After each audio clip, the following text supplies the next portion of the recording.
everyone, and welcome to Tuesday Tutorial with Digital Delights by Loopy Lou. Leslie right here to share with you how to use the decoupage sheets that are in the store. Today I'm going to be using one of the new ones, School Time Molly Decoupage, and some digital papers. And with this you need some cardstock, obviously, to print your decoupage sheet on, glue or foam tape, black marker, pen, and some scissors. Let's get started. The decoupage sheet comes like this. It's pre-colored and it's numbered. If you look closely, you'll see there are numbers: 1, 2, 3, 4, 5, and so on. And these numbers indicate the order in which you are going to stack your pieces. You start with a sheet like this, and you cut out all of these pieces, all the little claws, the pencils with the muzzle, the body with the pencil, and so forth, to the base. 1 is your base. Everything is going to stack on top of 1. And then number 2, which is Molly, all cut out with her pencil, will go next.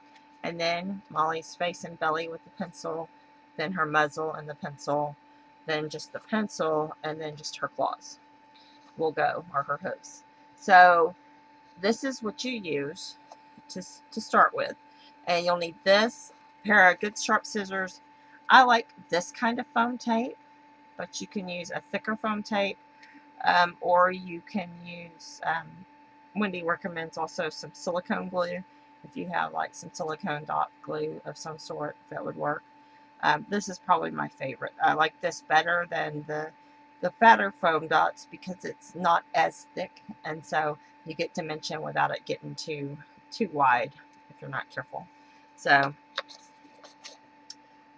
because there are a lot of pieces here to cut out, I went ahead and pre-cut my stuff before coming to you today, and I have them here. And let me pull these out of the way. We're going to build the card. These are the rest of my card pieces. So I'll throw this over and we'll build the card like this. So what I have done is I have pre-cut all my pieces, and then I went around the edge of the pieces with black so you don't see the white core of my paper. I prefer to do that. I think it looks a little bit more finished, especially when you're layering all these pieces. And what I've also done is pre-cut my foam, except for the pieces for his antlers on this one. So we'll finish him up. And I'm just using my foam tape, and I cut him. And I just cut him in shapes that fit the antlers. And if it doesn't fit, then I trim it down. But like this one, it's going to fit to about right there. And then sometimes you'll see me trimming on the other side when I'm doing these to make sure when I'm looking that you don't see the foam popping through on this side. So, okay, let's put one more antler down.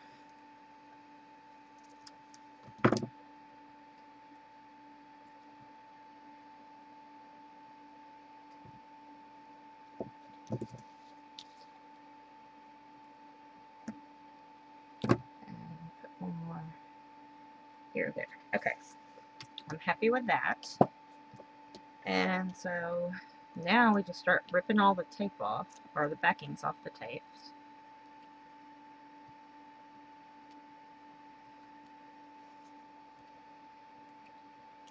And these are fun to use for making cards because it gives it a real nice, wow, dimensional look with just a smidge of work. You don't have a whole lot of work involved here.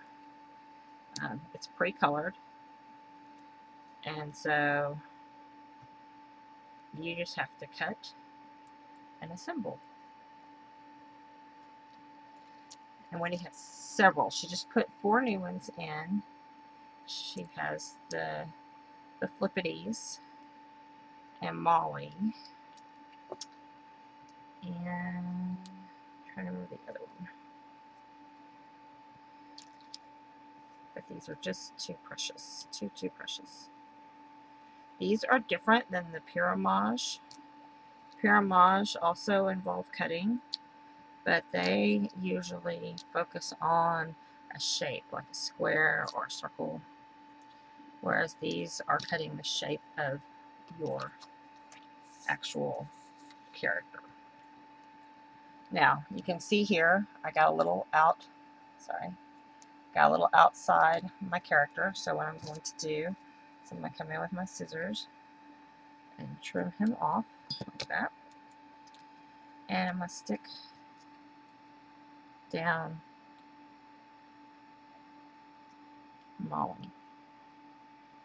I want to make sure that in key places, like the antlers, the pencil, the feet, that she is lining up perfectly. And so now you see just a little bit of dimension, and there's Molly. So now we go with the next phase of Molly, which is her belly and head.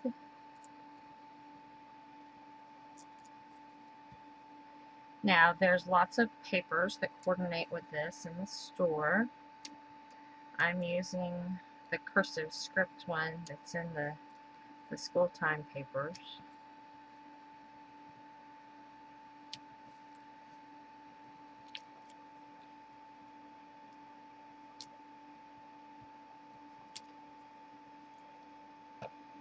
And this comes in the one size unless you shrink it down when you print it. So this makes a nice either standard size card, or I'm doing a 5.5 by 5.5 square card. So, alright, and again, lining up Molly's head and the pencil and the antlers. So you start seeing her get have more and more depth. Okay. Next is her muzzle with the pencil.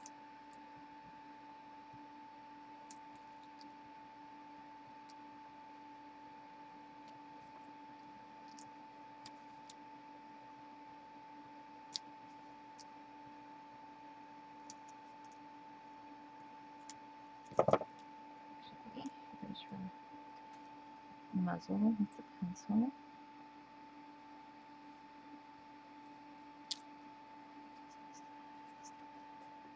There we go. And then here's the last piece, well, the second to last piece. It's the puzzle, or is the pencil.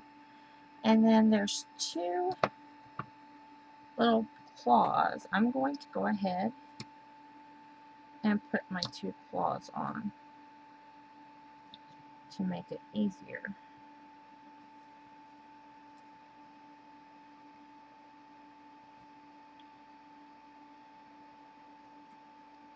There's one claw.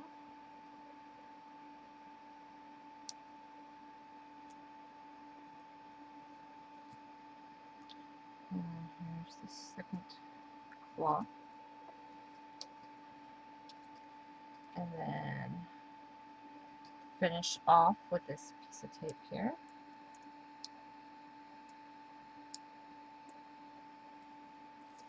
Adding this last piece of pencil.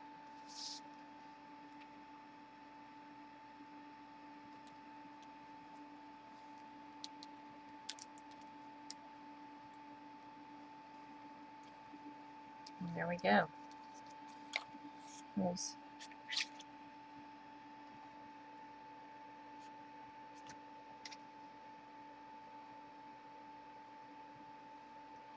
there we go. See all that nice yummy dimension? Isn't that fun?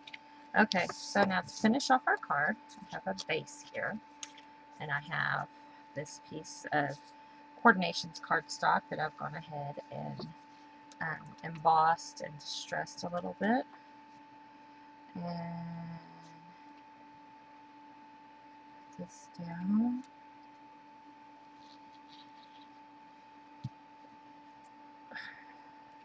This.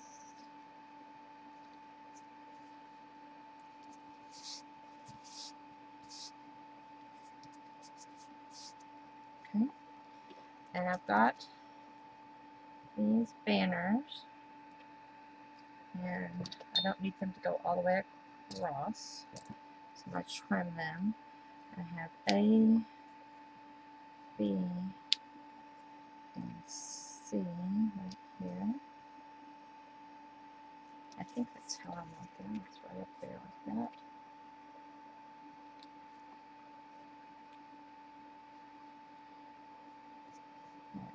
Like that. I like that right there. So I'm going to stick these down real quick.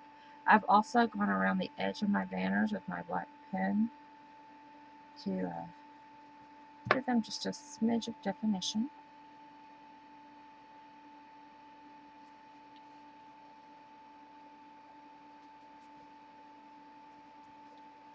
And we'll have these little banners up here at the top.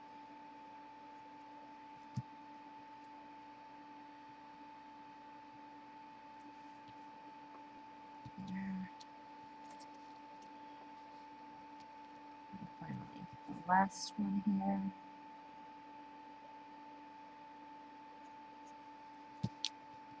Now this can be added to any card base. If you want to add this 5.5 by 5.5 to a 6 by 6 card base, you certainly can. Or you can leave it a 5.5 by 5.5 inch card, which is what I'm going to do.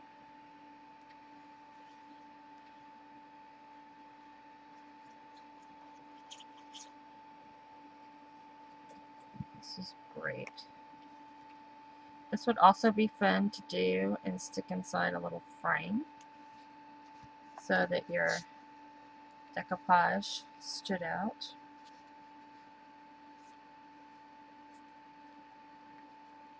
There we go. Love it. So see how fun that is? It's a neat little dimensional card.